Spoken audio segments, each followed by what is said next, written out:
Hello. Today I'm going to talk about how to talk. What? Um, I think before last time we did 5 rules for good listening. Today I'm going to give 5 rules for good speaking, talking or speaking. These are based on a psychology website, so it's not really about just language or about speaking English exactly. It's more about the art of speaking.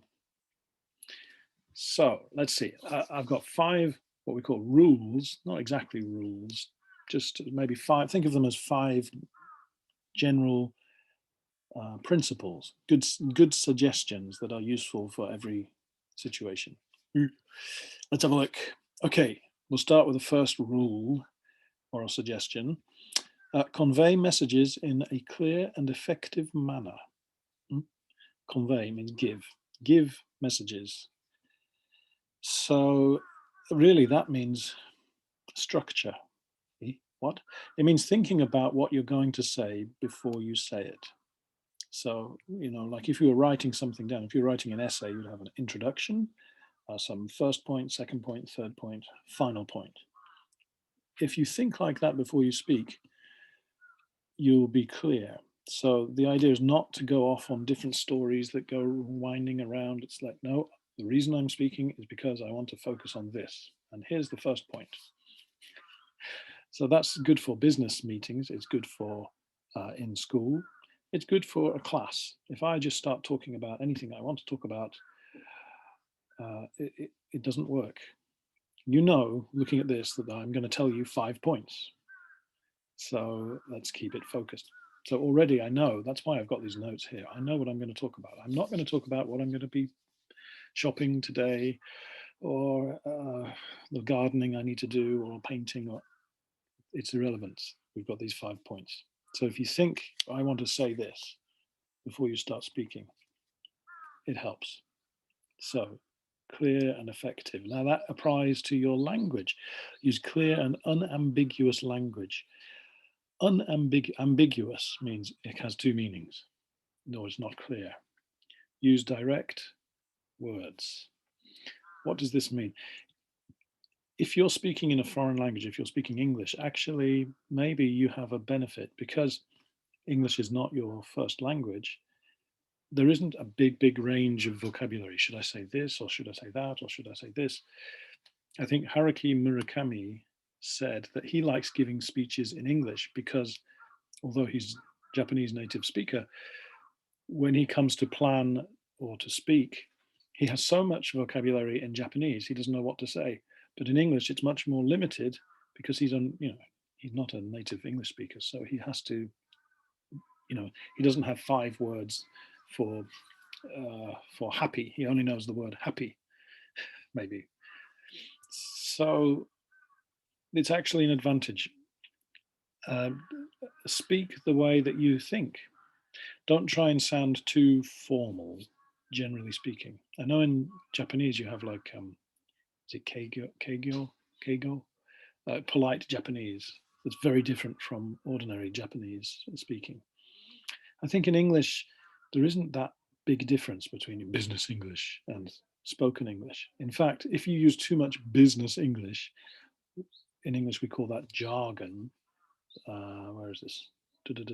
Avoid jargon-filled sentences. Jargon means words that only people in your job understand. So, of course, it's useful in business to sound like you know what you're talking about. But if you're using very complicated vocabulary that only a small number of people know, it's not good for speaking. So be happy to use the words that you know. Don't make things more complicated. Use simple English. A short, simple word is always better than a long, complicated word that you don't know what it means. So, okay. Another one, number 3, says use non-verbal methods of communication. Non-verbal, not speaking. So teachers do this all the time. We use gestures. Hello, I'm sad. And I'm using facial expressions. Teachers over exaggerate we use too much. But it is good in a speech to use your hands. I know maybe not in Japanese you don't tend to use your hands, but you do use your body. You will be hi, hi, hi, hi, nodding and stuff like that. Well, in English you can be more expressive with your hands. I think you should do something, just think of it as showing your emotions with your face and using your hands to gesture. These are good ways when you're speaking, especially in front of a group, which is what teaching is. So be happy to use non-verbal methods, body language. Okay, number 4, use repetition. It says here, if you're giving a list, people only remember the first and the last item. So if I'm telling you five things to do in English, blah, blah, blah, blah, blah, you probably forget 4 of them, but you might remember the first one, be clear and effective, and the last one, check understanding. So therefore, if it's important, repeat it. Like if I'm going to tell you the main point again at the end, which is to repeat. But so yeah, if it's important, say it 2 times, once at the beginning, once at the end. Then there's a chance your audience will listen and remember. Finally, number 5 is check understanding. If you go through a very difficult idea, make sure your listeners understand. The best way to check if somebody understands is to ask them a question. And don't just say, did you understand? Because they may think they understood and say, oh yes, I understood, but maybe they didn't. Instead, ask a very specific question, like, I don't know. If I'm talking about, well, we're talking about speaking, I can then say, how many points are there? And if they say, I don't know, then they weren't really listening. If they say 5, we go, okay, great, you got it. Something like that. So these are 5 ideas, I think are general for all speaking. So I'm going to repeat, right? Convey messages, tell messages simply, so have structure, use clear language, use your body, repeat important points, and then ask a question to make sure you understood, the audience understood. And if you follow that procedure, people will understand you probably in class situations, in school, in work, and even at home if you have to talk to somebody about something important. Okay, right, I've got three questions here. Which of these rules is the hardest for you? Which is the easiest? For me, the hardest maybe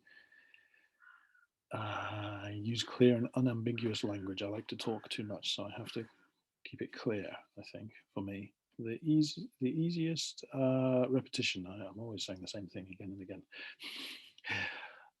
Are these rules the same when speaking Japanese? And finally, why do people fear speaking in front of a lot of people? Do you? Are you scared to speak in public? Do you get nervous if you have to talk to more than 2 or 3 people at once? I used to before being a teacher. Now it's my job.